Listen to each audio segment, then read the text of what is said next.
Good morning, Glenn here in Tampa. It is 63 degrees, beautiful day to walk. Just wanted to talk to you about a few things. I'm just gonna give a quick disclaimer. This is not political. It's more of just a structural problem. Which is gonna talk about the government, but it happens on both sides. So I'm not just favoring one side or the other. It happens on both sides. I can give many examples. But the first one is really when the government, what the government does, this is the structural aspect that I'm talking about, is that the government creates a problem and then they offer a solution.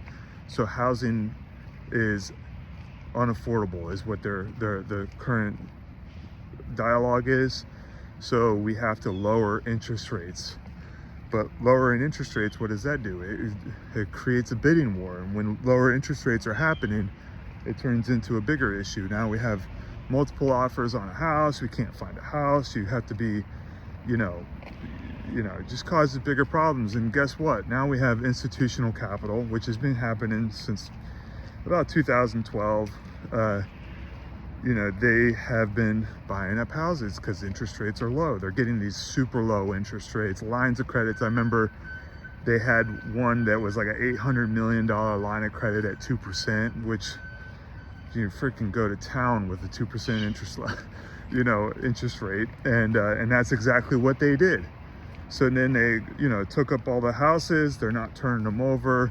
A typical turnover time for a house to be sold is like 5 years. So it's been over 5 years that the institutions have been buying these houses, but they haven't been turning them over. They just keep them as rentals, and that has created lack of inventory.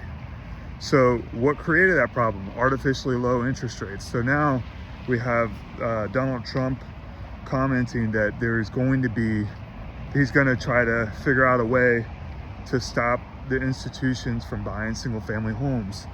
And really the way you do that is you just keep interest rates high, because they stop buying real estate then. They can't buy a 6 cap when you're paying 7 on an interest rate.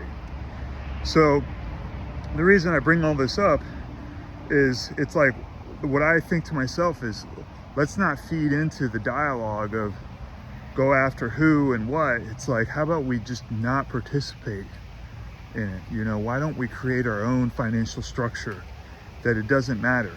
It's like, I'm not worried about interest rates. It would totally benefit me with my portfolio that I have.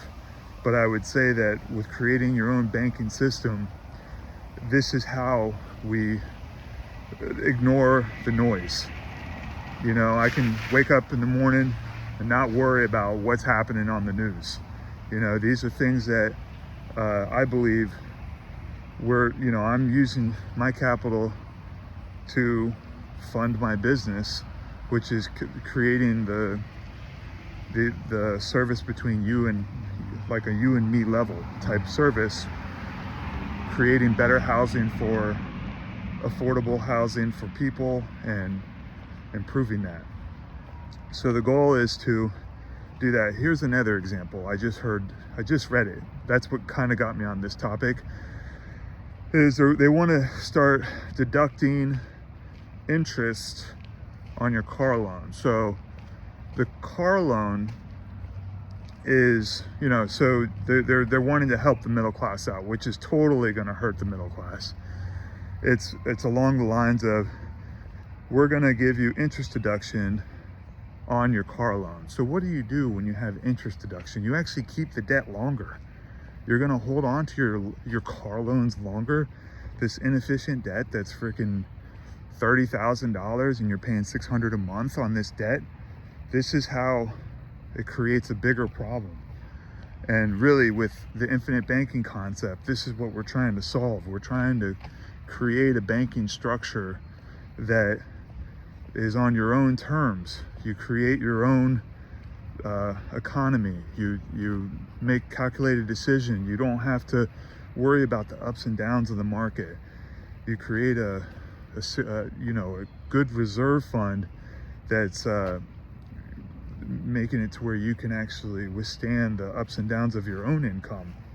These are things that the infinite banking concept solves, and I really think I'm going to do a long form content on this. I really feel like this is the main issue with, and I could tell you that it happens on both sides. I know for a fact I'm more of a let me do my thing kind of politics. I don't want to be interfered with.